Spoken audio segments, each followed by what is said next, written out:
Ô, Viaro, o UOL soltou ontem de madrugada, a gente pode exibir imagens da sessão do Silvio Almeida diante da Justiça. Você quer dar uma assistida?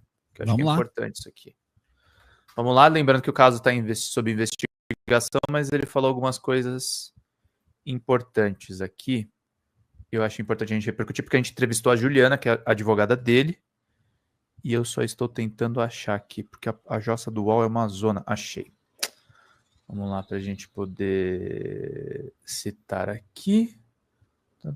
Bom, tem aqui o depoimento na íntegra, tá, gente? É um depoimento de gravação, então a imagem vai estar levemente granulada, mas até que está com qualidade aqui. Vamos lá.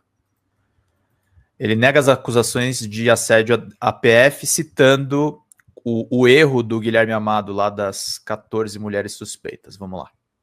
Eu queria falar duas coisinhas. Pode ficar só, me permite. As coisas que são importantes. Primeiro, eu acho que essa investigação ela ainda não se debruçou sobre um ponto importante, que é o papel dessa organização Me Too.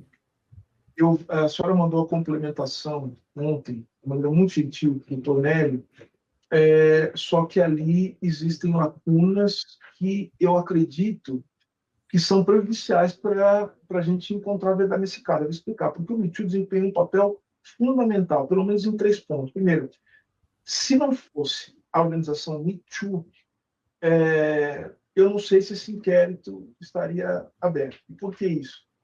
Porque o Me Too, e isso é colocado, inclusive, no ato inicial, né, que decreta a abertura das investigações, seriam as denúncias levadas ao Me Too e que teriam sido divulgadas pelo jornalista Guilherme Amado, que... Viara, sempre que você quiser interromper, me fala, tá? Tem claro, muita coisa para comentar. Vamos lá. Justificaram e que motivaram, que são fundamentos da notícia crime. Segundo papel desempenhado pelo Me Too, o Me Too, ele é fundamental para criar esse perfil público que faz com que algumas pessoas estejam me chamando de estuprador. Saiu uma notícia, inclusive, isso é bom, inclusive, para a gente falar da Isabel. A Isabel, ela se apresenta como a 15ª vítima. A professora Isabel. A professora Isabel. Então, isso é importante que conste. Eu esqueci de falar, isso é importante que eu falo. Como a 15ª vítima. Só qual é o problema disso? Que não existem 14. A senhora viu a errata do UOL? O UOL, ele colocou uma informação falsa de que existiriam 14 denúncias do Me Too. Só que depois eles fazem uma errata. A senhora gostaria de ver? Eu posso depois colocar no inquérito, mas eu acho que é importante que a senhora veja para ver o tamanho do nosso desafio aqui, né? Adriana, eu vou colocar aqui porque eu mandei para uma jornalista para que ela pudesse, de alguma maneira, me ajudar, porque ela é do UOL. Só que foi um erro do UOL. Olha só, doutor, só para a senhora ter uma ideia. Aí, se você puder mostrar, olha aqui, errata. Isso. O conteúdo foi alterado. Diferentemente de publicar na reportagem, o site Metrópolis não informou que existem 14 vítimas de assédio sexual por parte do ministro. O site apontou que conversou com 14 pessoas. Quem são essas pessoas? Pessoas que estavam todas contaminadas com esse boato. Né? Como tem ocorrido os episódios, a informação foi corrigida. Só que era tarde. Todos os portais começaram a reproduzir e hoje você entra nas páginas das redes sociais e sabe, tá bom, ministro. E as 14 vítimas? Tá, tudo bem. A Aniele não está falando a verdade. Está aparecendo. Tá bom, mas e as outras 13? As outras 14? A Isabel, candidata, se coloca como a 15ª vítima, deixa no perfil dela, agora ela tirou, né? Como representante das mulheres e que teria que acabar com a minha serialidade de abusos. Olha os adjetivos que ela usa para se referir a mim, doutora. Ela se refere a mim como um abusador serial. Ela se refere a mim como um tarado. Ela coloca um abusador serial. Ela, ao final do depoimento dela, é uma coisa impressionante, ela fala assim, e algumas das testemunhas dela, que são muito esquisitas, falam assim, como é que é?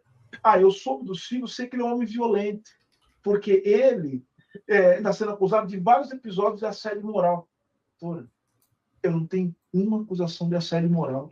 Estou numa reportagem que saiu falando das denúncias que existiam no Ministério e um ex-funcionário que deu uma declaração dizendo que vai ser processado, que foi demitido, dizendo que eu gritava com ele, dizendo que eu tinha mau contato com ele. Mas a questão é a seguinte, essas pessoas se contaminaram com a ideia de que existem dezenas de vítimas. E o Me Too foi lá e confirmou. Para a senhora saber, também, se for o caso, se os advogados acharem pertinente, nós notificamos o Me Too, porque nós queremos saber o seguinte, o Me Too, quais os protocolos do Me Too? Eles fazem verificação de fatos? Claro que não, quem faz verificação de fatos são autoridades que fazem investigação. O Me Too, ele faz acolhimento. Então, como é que eles pegam e falam o seguinte, sim, temos uma nota, nós temos denúncias contra fulano de tal. Isso não só cria fragilidade para as supostas vítimas, porque quando faz acolhimento, eu acho que não tem que perguntar se a pessoa está falando na verdade. Se a pessoa está com sofrimento, você atende a pessoa. Agora, colocar um alvo nas minhas costas, confirmar que existem denúncias. Por que as evoluções acontecem? Tá. Acontece? Pedro, eu vou te deixar mostrando pro pessoal aí, porque eu vou fazer a live da tarde, cara. Tá bom, vai lá. Eu fecho aqui a meta. Vai lá descansar, meu querido. Você tá desde manhã, que eu sei. Eu vou almoçar e já fazer o título. O que você achou desse comecinho do depoimento? Só do seu parecer. Cara, essa questão de dizer que é 15ª vítima e não tem as 14 e de ter a errata no UOL, ela me incomoda muito, porque a gente sabe que errata só salva a pele de quem cometeu o erro.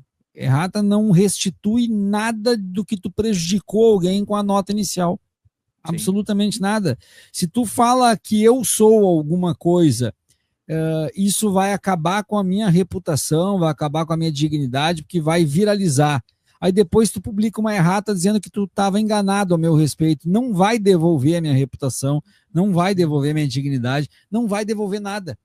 Então também tem Inclusive, se o Silvio eventualmente tiver cometido, tá? Aqui a gente não tem compromisso com nada, tá? Se o Silvio tiver abusado uma mulher, não vale falar que foram 14 acusações. Exatamente. Tem 14 acusações. Exatamente. Não, e a questão é, se não for provado absolutamente nada, se for arquivado, quem postou a matéria vai ser responsabilizado de alguma forma ou a errata absolve? Eu vou falar que ninguém vai ser responsabilizado, viu? Eu acho que isso vai respingar, e nisso o Silvio foi preciso na entrevista do UOL, na Aniele. Tá? A segunda vítima dessa história vai ser a Aniele Franco. Eu não duvido. Vai lá, eu vou lá. Tchau, tchau. Até mais, tchau, tchau. Vamos lá, queridos, vamos terminar de ouvir mais um pouquinho, eu só vou exibir mais um pouco e a gente conversa aqui no chat. Emília, obrigado pelo seu ponto, tá divergente aqui. Quem vai querer bater de frente com o Silvio Almeida, francamente? Vamos lá, gente, faltando aí 193, vamos ouvir mais um pouco. Opa, eu tirei o som. Como essas denúncias foram feitas, quem fez, como é que elas são custodiadas, se elas são verdadeiras ou não, se não são entregues para a autoridade. Então eu acho, doutor, que a gente precisa ver isso. E outro, sabe como o Me Too funcionou? E isso é uma coisa, sei que o inquérito não estava sob a condução da senhora, mas o Me Too foi trazido para dentro desse inquérito para fazer uma espécie de chamamento contra mim. Como é que você vira e fala o seguinte, olha, para uma organização e tinha conflito de interesse com o meu ministério. Eu tenho no celular, se a senhora... Vamos avaliar, a presidente do Me Too, em julho ou agosto do ano passado, ou seja, acho que foi agosto, se não me engano, um mês antes de confirmar que existiam denúncias contra mim, estava mandando mensagem no meu celular pedindo reunião no ministério. Então, eu queria saber, essas denúncias são de quando? Essas denúncias são de um determinado momento, um período de tempo específico? Elas são ao longo de anos, que elas foram sendo acumuladas e apareceram de repente? Eu estou com uma desconfiança aqui. E essa desconfiança vem do fato dos documentos que a senhora enviou para o meu advogado. O Me Too, ele, na minha concepção, desrespeita a autoridade policial. A outra delegada que conduziu o processo pede para o Me Too mandar informações pormenorizada sobre denúncias que teriam contra mim, alguma coisa. Eles mandam um documento dizendo assim: a primeira denunciante já foi para esse depoimento com quatro testemunhas, tal. Quem que é? A Isabel. A Isabel. É óbvio, foi ela que levou 4 testemunhas e já para esse depoimento. Agora eu pergunto: eles procuraram a Isabel depois, porque me parece que a Isabel não estava entre as denunciantes, as supostas denunciantes que saíram na matéria do Metrópolis. E as outras duas são as meninas que foram trazidas pela Isabel. Doutora, tem alguma coisa muito estranha nessa história. Então, acho que nós vamos precisar saber, ter mais informações sobre essas denúncias, de maneira séria, que o Me Too fez. Porque o que está em jogo é a minha vida, é a minha reputação. O que está em jogo são 30 anos de trabalho. O que está em jogo, doutora, o que eu fiquei sabendo que existem lugares em que os alunos pegam meus livros e perguntam para as pessoas: a gente vai continuar além desse sujeito? O que está passando? Por causa de um negócio de uma brutal fragilidade. Então, assim, eu gostaria que o Me Too complementasse as informações e cumprisse a determinação da autoridade policial de prestar informações sérias. Eles colocam assim, como é que eles colocam? Último relatório. Tá, último relatório. Falaram que tem 14 pessoas, mas parece que tem 5 e 3 são a Isabel e, eu já disse, foi minha amiga, candidata, se coloca como 15ª vítima, sendo que não há 14, e fica me chamando de abusador serial. É isso. Isabel. As outras duas, trazidas pela Isabel, porque existe uma gravação, inclusive, que uma das meninas, ela fala no depoimento dela que ela é a Patrícia, e a tal da Camila, a Camila Lima, né? Ela diz que tem o mesmo advogado da Isabel. O mesmo advogado que acompanha a Isabel. Outras duas que não quiseram falar, enfim, alguma coisa não quiseram disponibilizar. Então, é o seguinte, eu quero saber se existe... E essa vai aparecendo depois. Quais são as denúncias que o Me Too tem contra mim? Eu não quero me colocar nessa posição, mas pode ser que eu seja vítima aqui. Né? E a última coisa que eu gostaria de falar, antes de passar para o advogado, é o seguinte. Doutora, primeiro eu quero agradecer o tratamento que a senhora está me dando. Dizer que eu confio na autoridade policial, mas aconteceu uma coisa extremamente desagradável quando eu vi os vídeos. Não sei se a senhora viu isso. Deixa eu tirar aqui da telinha a propaganda.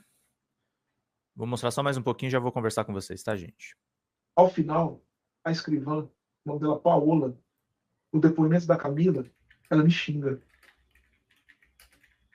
Ela me xinga e ficou gravado isso. Doutor, isso é inaceitável. Como é que eu venho prestar um depoimento e, sim, estou sendo tratado com o maior respeito, com o maior carinho, e aí, ontem nós ficamos vendo, até para poder dar detalhes, eu sabia que a senhora ia ser muito zelosa e ia querer detalhes da história, para poder dar detalhes assim, cada um dos depoimentos, cada um.